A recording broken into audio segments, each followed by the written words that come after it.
Denise, si je parle de votre nom, Oui, pourquoi oui. on vous a donné le nom de Denise? Pourquoi? C'est parce que c'est ce qu'on a choisi pour moi. Il n'y a pas un sens spécifique?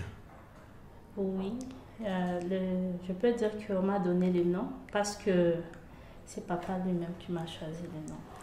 Oui, il s'appelle aussi Denis. C'est votre père Denis Oui, Mukwege oui. qui a choisi le nom. Oui, Et oui. vous travaillez au centre ICAR? Oui, oui, je suis en tant que chercheuse ici. Cela veut dire que je commençais en février 2021. J'ai eu le plaisir de faire une recherche pour la maison Dorcas où j'avais la tâche de chercher plusieurs bénéficiaires et pour savoir comment leur réintégration ça se passe. Alors j'ai eu le plaisir d'avoir plus de 800 bénéficiaires où j'ai eu le plaisir de voir plusieurs femmes. Ils ont retrouvé les sourires dans leur vie. Je peux dire que c'est ça. Je suis chercheuse à l'ICAR. C'est pratiquement se faire un constat sur les résultats du travail que fait la Fondation Panzi. Oui, oui, c'est ça. Et vous travaillez avec Ali. Oui, oui. Voilà, je réponds au nom de Ali Bitenga. Et je suis chercheur à ICAR. Je travaille avec Denise ici dans le domaine des recherches scientifiques, académiques. Et Ali, ça fait combien de temps que vous avez commencé à travailler à la Fondation Panzi? Je travaille à la Fondation depuis 2013. Lorsque Dr Mukwege a pris la décision d'initier les centres de recherche ICAR, parce qu'en fait, il a constaté qu'il manquait au site Kivu les compétences en recherche. Et lui estimait que former les chercheurs locaux afin qu'ils soient à mesure de mener des investigations en RDC pour étudier les problèmes et les publier dans les revues académiques au niveau international, c'est une bonne chose. Alors, en collaboration avec l'Université de Michigan, l'Université évangélique en Afrique et l'hôpital de Panzi, le docteur Mukwege a pris l'initiative de créer les centres de recherche ICAR, les centres de recherche dans lesquels vous êtes maintenant.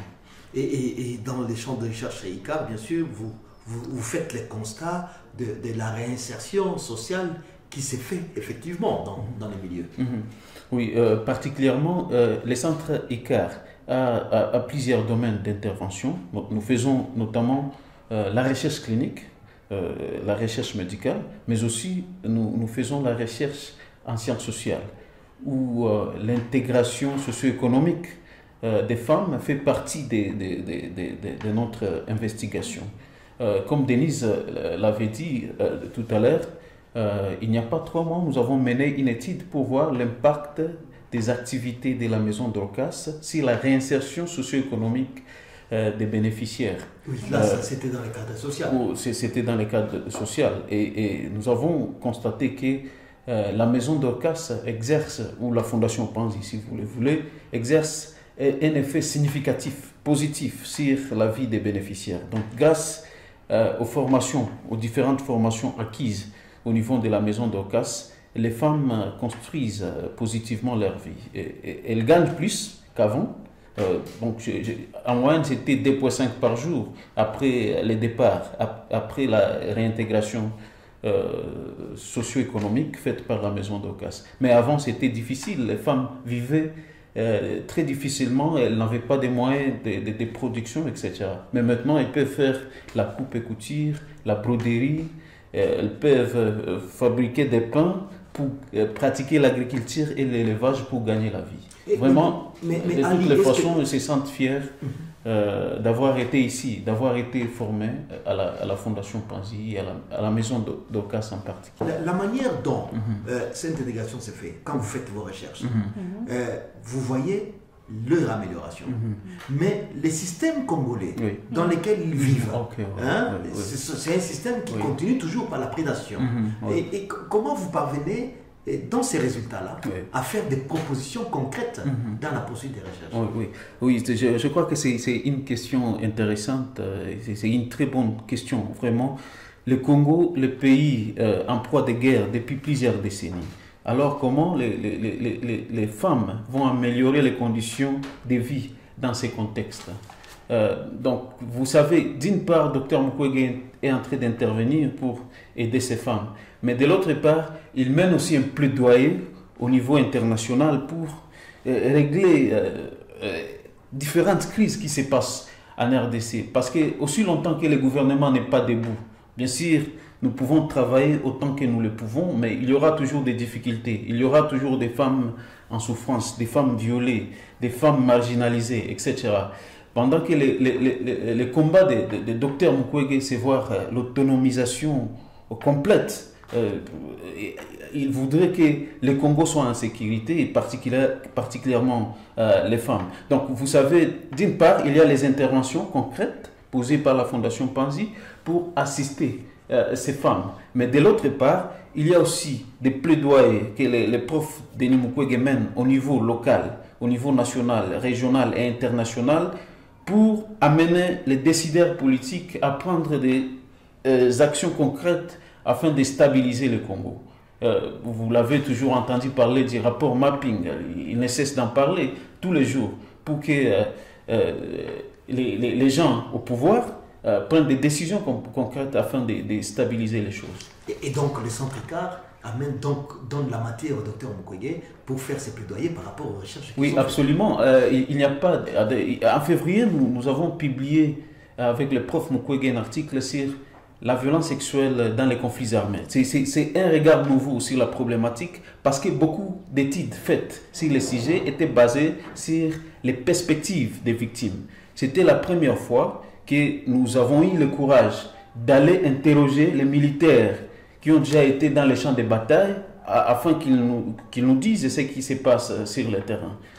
Et voilà, nous avons constaté que la violence sexuelle est utilisée comme une arme de guerre, comme un outil d'humiliation et de domination pour écraser tout simplement les peuples congolais. Et vraiment, c'est un article qui vient de confirmer la thèse des victimes aussi. Formidable. Et dans ce sens-là, Denise, dans votre travail, est-ce que vous avez des histoires de succès? Oui, j'ai eu presque 2 histoires de succès. Il y a une bénéficiaire qui a eu un kit de réinsertion. Elle a eu la capacité de prendre à peu près cette machine et de prendre d'autres machines. Et de prendre aussi d'autres femmes pour les aider à être des tailleurs, à se réinsérer dans la société. Mais aussi, il y a une autre femme qui se trouve à Brasserie. Elle a eu la capacité de regrouper des autres femmes pour les aider à faire des mousseaux, des mutuelles de solidarité, mais aussi dans les AGR, ça veut dire dans les activités, à faire de broderie, à faire la couture et à faire d'autres choses. Ça veut dire que je peux dire qu'il y a des succès parmi tout ce que la maison d'Orcas a fait pour les femmes. Ouais, c'est formidable. Oui. Mais Ali, quelles sont les heures d'intervention dans ces recherches? Oui, voilà, donc ICAR mène la recherche dans 4 domaines, notamment en sciences cliniques. Vous avez vu, Dr Ra vient de publier un article, je n'ai pas bien retenu le titre, mais lui est clinicien, c'est un médecin qui travaille à l'hôpital. C'est sur les urines pour les femmes qui sont grosses. Oui, absolument, oui, en collaboration avec d'autres médecins, bien sûr. Donc, et la mission d'ICAR, c'est former. Donc, beaucoup de médecins au niveau de l'hôpital ont déjà bénéficié de nos formations en rédaction académique, en publication, méthodologie de recherche, théorie, etc., éthique de recherche. Voilà, donc d'abord, c'est le domaine médical. Et puis, nous faisons également des recherches dans les sciences sociales, donc économie, sciences politiques, anthropologie, les sciences sociales en général. Mais aussi, nous menons des recherches dans les domaines d'agriculture, l'agriculture et les études féministes. Donc, vous voyez, la Fondation Panzi a comme objectif d'assister, de renforcer l'autonomisation des femmes. Alors, nous menons des interventions, des études plutôt, pour voir les conditions des femmes à l'est du Congo et comment l'on peut changer les paradigmes. Oui. C'est formidable. Et vous avez à peu près combien de femmes qui ont été consultées ou ont été réinsérées dans l'ensemble? Je crois que Denise serait plus informée. Très bien. Ouais. Ça veut dire que parmi toutes les femmes qu'on a vues sur le terrain, on avait le nombre de 1200 femmes qu'on devait voir, mais on avait à peu près 800 femmes. Parce que la plupart quand on part sur le terrain, il y a des problèmes aussi qu'on retrouve sur le terrain. Oui. Ça veut dire qu'il y a d'autres qui se sont mariées, il y a d'autres qui sont mortes. Ça veut dire que je peux dire qu'on a trouvé à peu près 800 et quelques femmes. 800 femmes. Et, Oui. Et toutes ces femmes ont-ils été victimes de violences sexuelles? Non, ça veut dire de vulnérables, il y a des victimes, ceux qui ont été victimes de violences sexuelles. Il y a plusieurs sortes de bénéficiaires dedans. Alors, à partir de ce moment-là, je comprends qu'ils sont des bénéficiaires qui, pour éviter la stigmatisation des violences sexuelles, ont été mélangés avec des vulnérables. Oui. Pour que ce ne sont pas seules les victimes, pour qu'elles ne soient pas pointées par les autres, par la communauté et pour les autres femmes. Parce que s'ils sont mélangés, on ne peut pas savoir s'il était victime ou pas. Si ce n'est pas seulement sa famille ou le gens qui connaît vraiment son histoire, qui peut connaître ce qui s'est passé. C'est pour cela qu'on les a mélangés. Et pour aider aussi la communauté aussi. Oui, et de l'autre part, vous voyez, Papa Crispin, donc la science montre qu'il y a un lien, il y a une corrélation entre les statuts faibles de la femme et la violence sexuelle, en dehors du contexte de la guerre. Donc, aider aussi les femmes qui ne sont pas victimes de violences sexuelles, d'une manière ou d'une autre, c'est prévenir la violence sexuelle.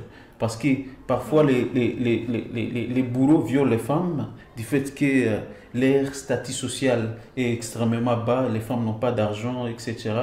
Elles vont quelque part pour faire la prostitution, mais aussi longtemps, dès que les femmes trouvent leurs propres moyens de production, et elles évitent de telles activités qui exploitent leur corps.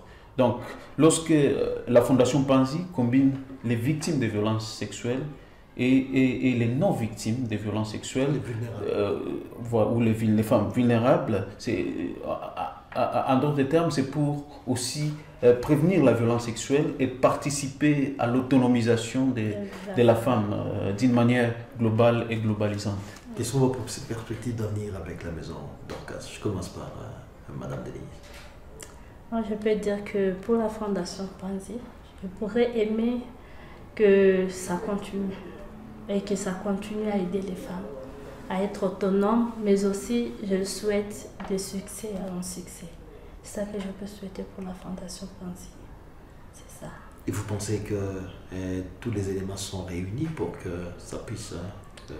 Je peux dire que quelques éléments sont réunis, mais on ne peut pas être parfait. Mais en s'efforçant, on peut réussir. C'est ça que je peux dire. Formidable. Oui. Ali? Oui, voilà, merci beaucoup pour la question, Papa Crispin. Je rappelle aussi que vous êtes assistant à l'UEA, c'est-à-dire que vous faites des recherches, assistant en recherche, et que vous avez d'autres perspectives, bien sûr, d'être professeur et aller dans les manières académiques.